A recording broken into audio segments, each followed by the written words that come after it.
Hello friends, स्वागत है आपका मेरे यूट्यूब चैनल में।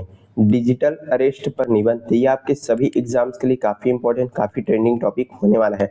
कैसे आप जो है इस निबंध को लिखकर पूरे के पूरे नंबर पा सकते हैं, कौन सी गलती आपको निबंध लिखते समय नहीं करनी है और कैसे आप एक बेहतरीन, एक प्रभावी निबंध लिख सकते हैं, इस वीडियो में बताने वाले हैं। तो चलिए बिना किसी देरी के आज का हमारा वीडियो शुरू करते हैं। चैनल पर नए हैं तो इसको सब्सक्राइब कर लेना है और पूरा अंत तक आपको जो है वीडियो देखते रहना है। सबसे पहला आपको जो है निबंध की रूपरेखा यहाँ पर बनानी पड़ती है। कई लोग जो है सीधा निबंध लिखना शुरू कर देते हैं, लेकिन आपको ये जो गलती है नहीं करनी है। रूपरेखा में कौन कौन से जो टॉपिक है आप अपने निबंध में बताने वाले हैं उनको लिखना पड़ता है। तो इस निबंध में हम देखने वाले हैं सबसे पहले प्रस्तावना, इसके बाद देखेंगे डिजिटल अरेस्ट की कार्यप्रणाली, फिर देखेंगे ठगों के मुख्य बहाने और हथकंडे, फिर है असली कानून बनाम डिजिटल अरेस्ट के बारे में, उसके बाद डिजिटल अरेस्ट के मनोवैज्ञानिक और आर्थिक क्या क्या प्रभाव हमको देखने को मिलते हैं, फिर इससे बचाव के उपाय और अंतिम में देखेंगे निष्कर्ष, जिसको हम उपसंहार भी लिख सकते हैं। चलिए अब एक एक करके सारी चीजों को यहाँ पर हम समझते हैं। सबसे पहले आपको हेडिंग लिखना है प्रस्तावना, इंट्रोडक्शन। चलिए इसको यहाँ पर समझते हैं। डिजिटल युग ने जहां हमारे जीवन को आसान बनाया है, वही साइबर अपराधियों को ठगी के नए नए जो रास्ते हैं वो भी दे दिए हैं। आज सारी जो चीजें डिजिटल हो रही है, जिससे हमारा जीवन है काफी आसान बन गया है, लेकिन वहीं पर जो साइबर जो अपराधी हैं, इनके लिए नई नई यहाँ पर अपॉर्चुनिटी सामने निकल करके आ रही है। इन्हीं में से एक नया और गंभीर हथकंडा है, जिसको हम क्या बोलते हैं, डिजिटल अरेस्ट जो है बोलते हैं। लगातार न्यूज में आप मोबाइल्स वगैरह में देखते रहते हैं। तो ये क्या है, डिजिटल अरेस्ट है। चलिए इसके बारे में यहाँ पर जानकारी देखें तो सरल शब्दों में कहें तो जब साइबर अपराधी किसी व्यक्ति को इंटरनेट यानी कि वीडियो कॉल, ऑडियो कॉल या फिर मैसेज के माध्यम से कानूनी कार्रवाई का डर दिखा करके उसके घर में ही बंधक जैसा बना देता है और उसे मोटी रकम वसूलता है, तो उसे हम क्या बोलते हैं, यही जो है डिजिटल अरेस्ट कहलाता है।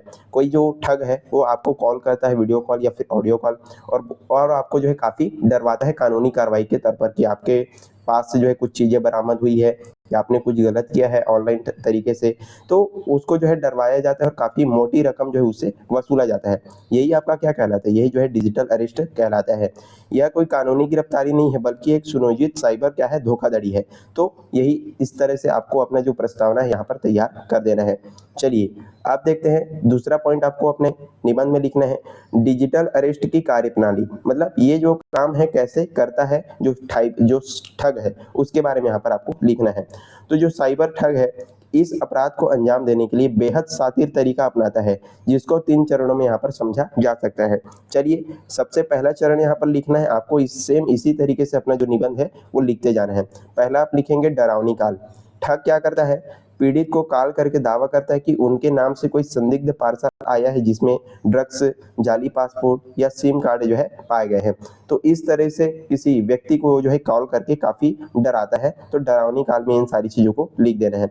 दूसरा चीज क्या करता है वो, दूसरा चीज फर्जी माहौल, यानी कि अपराधियों के पास जो है पुलिस स्टेशन, सीबीआई या ईडी जैसी सरकारी एजेंसियों की फर्जी बैकग्राउंड, मतलब वो जो पीछे में पोस्टर वगैरह चिपका करके या स्वयं जो है पूरा पुलिस का गेटअप ये पहन करके, वर्दी पहन करके वो जो है बैठा रहता है।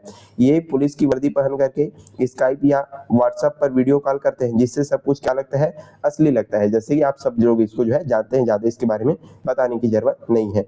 अब क्या करता है, डिजिटल नजरबंदी वो जो है करता है। अब ये क्या होता है, चलिए इसको समझते हैं। वे पीड़ित को डराते हैं कि यदि उन्होंने कैमरा बंद किया या किसी को फोन किया तो उनको जो है तुरंत तुरंत जो है जेल भेज दिया जाएगा। तो काफी हद तक जो है उस व्यक्ति को डराया जाता है इन ठगों के द्वारा। इस तरह पीड़ितों को जो है घंटों या दिनों तक कैमरे के सामने रहने पर मजबूर किया जाता है, और इन सब चीजों को क्या बोला जाता है, डिजिटल अरेस्ट कहा जाता है। आई होप इस चीज को आप जो है बहुत अच्छे तरीके से समझ चुके होंगे। तो आपको अगला जो टॉपिक है इसमें लिखना है डिजिटल अरेस्ट की कार्यप्रणाली।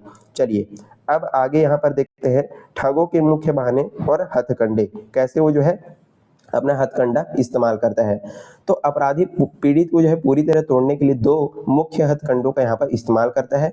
पहला है अवैध पार्सल का डर, यानी कि पीड़ित को कहा जाता है कि ताइवान, कंबोडिया या किसी अन्य देश जा रहे पार्सल में उनके आधार कार्ड का इस्तेमाल हुआ है और उनमें जो है नशीले पदार्थ मिले हुए हैं। इस तरह से वो जो है एक व्यक्ति को डराता है, और जो व्यक्ति यहाँ पर जागरूक नहीं रखता वो जो है काफी इसमें डर जाता है, उसको बहुत सारी परेशानियां यहाँ पर देखने को मिलती है। फिर क्या बोलते हैं, मनी लॉन्ड्रिंग या फिर बैंक घोटाला। ठग क्या करता है, पीड़ित को डराता है कि उनका बैंक खाते में किसी बड़े घोटाले या आतंकवादी फंडिंग से यहाँ पर पैसा आ रहा है, या फिर आपका जो बैंक खाता है आतंकवादी फंडिंग से जुड़ा हुआ है। साथ ही साथ मामले को रफा दफा करने के लिए वेरिफिकेशन के नाम पर वे पीड़ित को अपने खाते में जो है लाखों रुपए ट्रांसफर करवा लेता है कि यदि आप जो है बचना चाहते हैं तो हमको इतना अमाउंट दे दीजिए, हम जो है इस मामले को रफा दफा कर देंगे।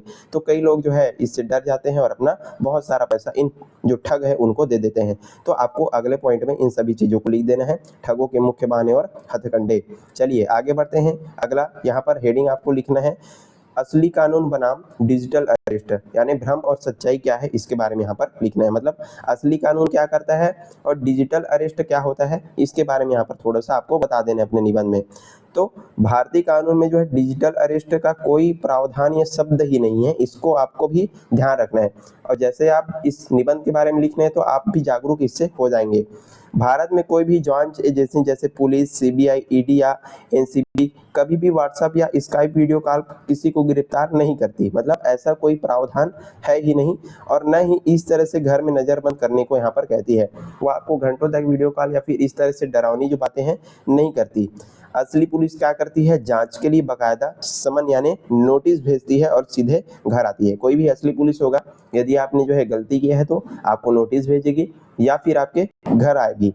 वीडियो कॉल पर कभी भी पैसे के लिए लेन देन या सिक्योरिटी डिपॉजिट की मांग जो है नहीं की जाती। आपको यदि ऐसा कुछ सुनने या देखने को मिले तो आपको समझ जाना है ये कौन है, ठग लोग हैं और आपसे ठगी कर रहे हैं। तो इस तरह से चौथे पॉइंट में आपको लिख देना है असली कानून बनाम डिजिटल अरेस्ट के बारे में। आगे बढ़ते हैं।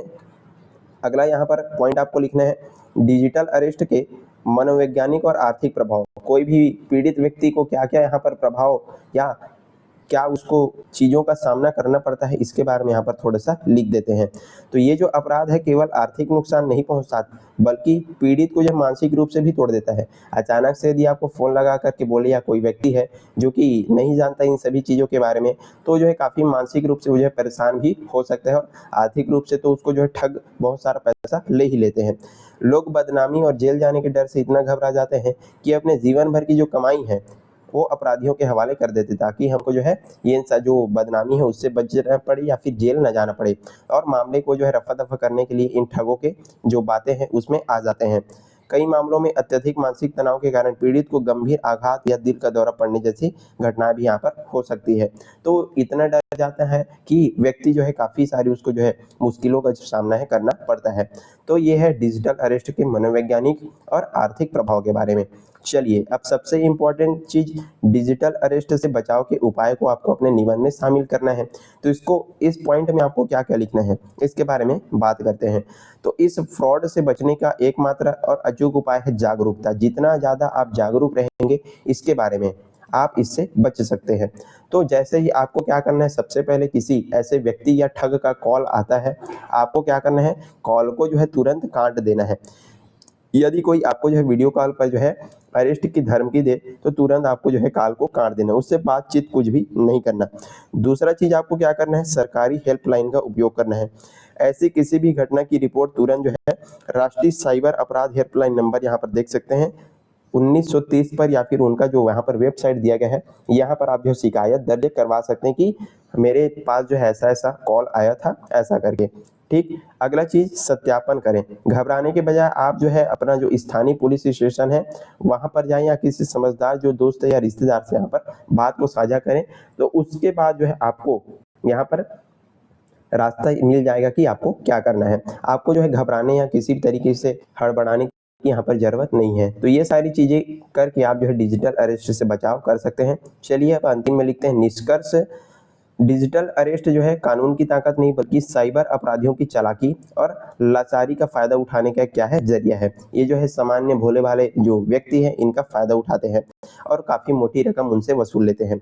सरकार और पुलिस जो है लगातार इस बारे में अभियान चला करके लोगों को जागरूक कर रही है। लोगों को जागरूक होना ही इसके बारे में काफी अच्छा बचाव हो सकता है। देश के नागरिकों को यह समझना होगा कि डरने की जरूरत यहाँ पर बिल्कुल आपको नहीं है, बल्कि सतर्क रहने की जरूरत है इन ठगों से।